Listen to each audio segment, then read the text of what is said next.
Hi, I'm Amber. Welcome back to Cat Reads, and today I'm going to share with you a book haul. I know I said that I was going to not buy any more books. It never happens that I follow through with my own yearly goals, but it will happen. I am determined that I'm going to finish my TBR pile this year, one way or the other. But I had a chance to go crazy, and I did. So there will be 3 parts to this haul, I believe. And hopefully you enjoy seeing what I got.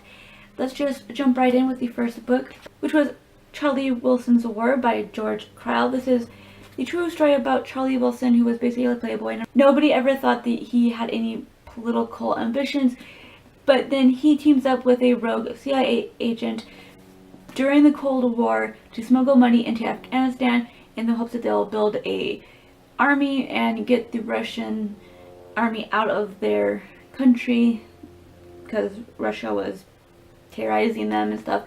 Part of the Cold War that I did not know about. Actually, I feel like I don't really know anything now because of that synopsis. So I'm very intrigued to see what this is all about.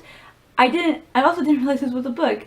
I knew that there was a film, and I wanted to watch that film for quite some time, but I'm glad that I was able to find this beforehand, because I really want to read this. And again, I'm very much interested to learn more about the Cold War, especially because this is something that I feel like I should have learned about.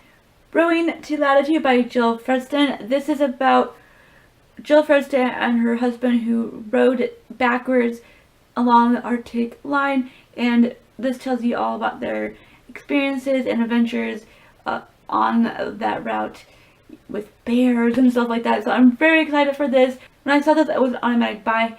For one, I've never heard of anybody who's done this, and the fact that there's all these really cool experiences that she had, I'm very excited to see what those experiences are. But also, she and her husband would just disappear every summer to do this, and nobody knew. So I'm very curious as to, one, why she wouldn't tell anybody, and two, how did they keep it a secret? Because somebody is going to ask questions, I feel. So I'm very intrigued to see if I get my answers.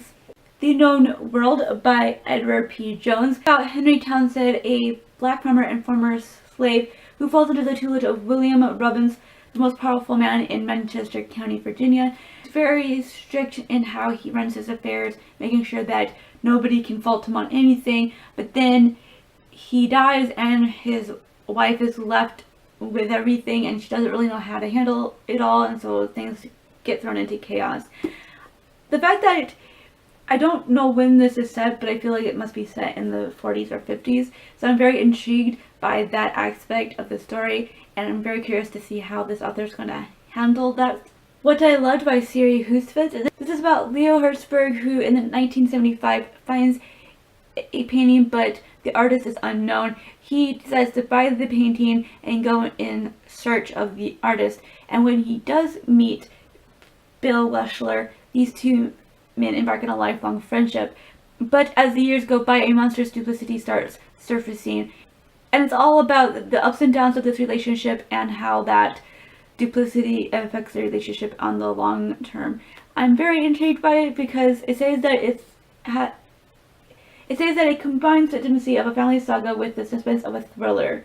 So I'm very intrigued to see how well this author handles that. S by John Updike. I'm not sure what it is about really. All I know is that there's a parallel to Nathaniel Hawthorne's The Scarlet Letter. That it's about a woman who gets caught with this Hindi religious leader, and she goes off to become part of his group, and I feel like it's kind of like a cult kind of a thing. So I don't know like how it connects to The Scarlet Letter, and if I need to have read that book in order to get what's being said here, because I do know the basics of The Scarlet Letter, but I've never actually read it in full, so I'm not really sure. I'll do some research and find out, but this was like super cheap, so it wasn't a big deal either way. The Last Picture Show by Larry McMurtry. I wanted to pick up anything that is by Larry McMurtry. I've read Lonesome Dove and absolutely enjoyed that, and I've been wanting to get more into other works of his, and this was one that I was able to find. I'm not exactly sure what this is about. All I know is that it's by him, but either way, I know that I will get something out of it because I really like his writing style and I'm hoping to enjoy the story. That Were I First Believed by Wally Lamb. This is about Caleb Quirk and his young wife, Maureen.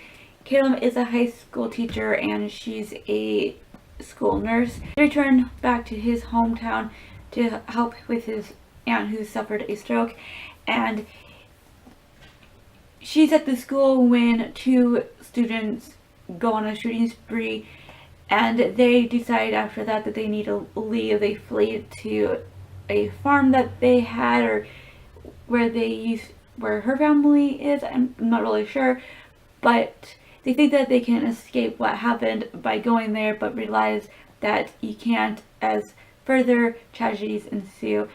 I'm very intrigued by this, been wanting to read a book by Wally Lamb for quite some time, and this was what I was able to find.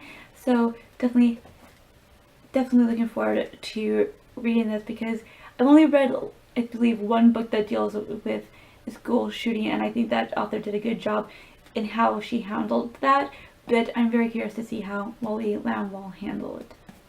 Then we have Family Matters by Reheated Mystery. I have 5 pounds by him, and I definitely know that I'm going to enjoy that book since I've kind of read through some of it already, and I really enjoyed his writing style, and the story was interesting. And I just feel like this is one of the authors that I definitely will enjoy all the way through. So when I saw this, and it was during a time when the library was having a major sale, that I was like, I might as well just throw it in there. Normally I don't like picking up more than one book from an author that I haven't already read before and know that I enjoy. But like I said, I already have this huge feeling that I'm going to enjoy his work. So definitely looking forward to this. I'm not really sure how to describe it. All I know is about a person named Nareem Vakil who's suffering from Parkinson's disease. He's the elderly patriarch of a small discordant family, and that's basically all I know. It's very interesting to see something that's set in India, and I've always wanted to read more things that are set there, so I'm very happy that I was able to find something. The Assassin's Song by M.G. Fastanji. I believe this is about a family that immigrates from one country to America, and how the father is trying to keep his child in the traditions of their country, but the child, of course, as he's young, wants to go off and become part of the American culture, and it's just kind of that struggle. I believe, I'm not exactly sure if the title has anything to do with the story in the sense of what we typically think of as assassin, but we shall see. The last book that I have to talk about here is Saving the World by Julia Alvarez. I picked one of her books up as an ebook, but then I never got to it because it was an ebook. But I did read a little snippet, and I knew that I liked her writing style, so I definitely wanted to pick something of hers up for quite some time, but because of the length of time between then and now, she's kind of just fell to the wayside. But when I saw this, it was definitely something that I was going to have to pick up, especially since I remembered that she was the author that I was thinking of. What I do know about what this is about is that it's about a couple. The husband, they were supposed to go on a trip, and I believe she's a journalist, and she's caught up in a couple of stories, and she really wants to work on it, so she decides that she'll stay behind and he can go on the trip on his own. And I don't know if it deals with the relationship alongside it, but it's about these stories that she gets caught up in and how it affects her and possibly her relationship, as I said. So I'm very interested in reading something by Julia Alvarez, and this of course sounds really interesting, so I'm very happy to have it. Like I said, this was the first part of 3, so you can look forward to more books in the near future. Tell me down below if you've read any of these books. What do you think of them? Thank you all so much for watching, and keep smiling.